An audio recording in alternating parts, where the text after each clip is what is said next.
एक साधु घने जंगल से होकर जा रहा था।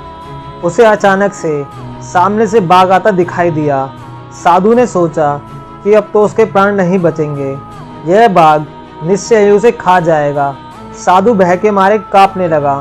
फिर उसने सोचा कि मरना तो है ही, क्यों ना बचने का कुछ उपाय करके देखें। साधु ने बाघ के पास आते ही ताली बजा बजा कर नाचना शुरू कर दिया। बाघ को यह देखकर बहुत आश्चर्य हुआ। वह बोला, ओरे मूर्ख, क्यों नाच रहे हो? क्या तुम्हें नहीं पता कि मैं तुम्हें कुछ ही देर में खा डालूंगा? साधु ने कहा, हे बाघ, मैं प्रतिदिन बाघ का भोजन करता हूँ। मेरी झोली में एक बाघ तो पहले से ही है, किंतु वह मेरे लिए अपर्याप्त है। मुझे एक और बाघ चाहिए था। मैं उसी की खोज में जंगल में आया था। तुम अपने आप मेरे पास आ गए हो, इसीलिए मुझे खुशी हो रही है। साधु की बात सुनकर बाघ मन ही मन कुछ डरा, फिर भी उसे विश्वास नहीं हुआ। उसने साधु से कहा, तो अपनी झोली वाला बाघ मुझे दिखाओ। यदि नहीं दिखा सके तो मैं तुम्हें मार डालूंगा। साधु ने उत्तर दिया, ठीक है, अभी दिखाता हूँ, तुम जरा ठहरो, देखो भाग मत जाना। इतना कहकर साधु ने अपनी झोली उठाई। उसकी झोली में एक शीशा था। उसने शीशे को झोली के मुख के पास लाकर बाघ से कहा, देखो यह रहा पहला वाला बाघ। बाघ साधु के पास आया। उसने जैसे ही झोली के मुंह पर देखा, उसे शीशे में अपनी ही परछाई दिखाई दी। इसके बाद वह गुर्राया तो शीशे वाला बाघ भी गुर्राता दिखाई दिया। अब बाघ को विश्वास हो गया कि साधु की झोली में सचमुच में एक बाघ बंद है। उसने सोचा, यहाँ से भाग जाने में ही कुशल है। वह पूंछ दबाकर साधु के पास से भाग गया।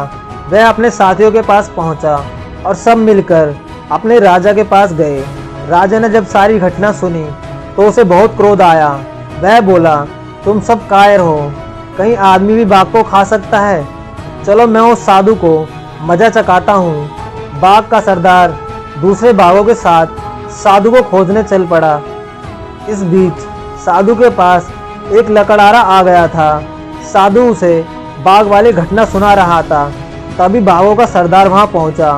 तब लकड़हारे ने बहुत से बाघों को अपनी ओर आते देखा तो डर के मारे उसकी घीघी बंद गई। वह कुल्हाड़ी फेंक कर पेड़ पर चढ़ गया। साधु को पेड़ पर चढ़ना नहीं आता था। वह पेड़ के पीछे छिपकर बैठ गया।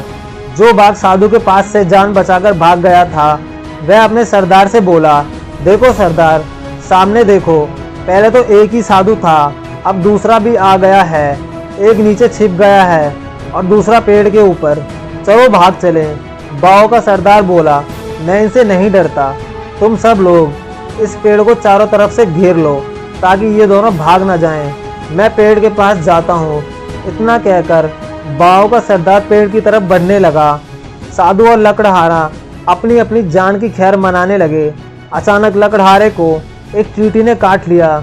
जैसे ही वह दर्द से तिलमिलाया कि उसके हाथ से टहनी छूट गई। वह घने पत्तों और टहनियों से रगड़ खाता हुआ धड़ाम से नीचे आ गिरा। जब साधु ने उसे गिरते हुए देखा तो वह जोर से चिल्लाया, बाघ के सरदार को पकड़ लो, जल्दी करो, फिर यह भाग जाएगा। धड़ाम की आवाज और साधु के चिल्लाने से बाघ का सरदार डर गया। उसने सोचा, यह साधु सचमुच ही बाघ को खाने वाला है। वह उल्टे पैर भागने लगा। उसके साथी भी उसे भागता हुआ देखते ही सिर पर पैर रखकर भाग गए।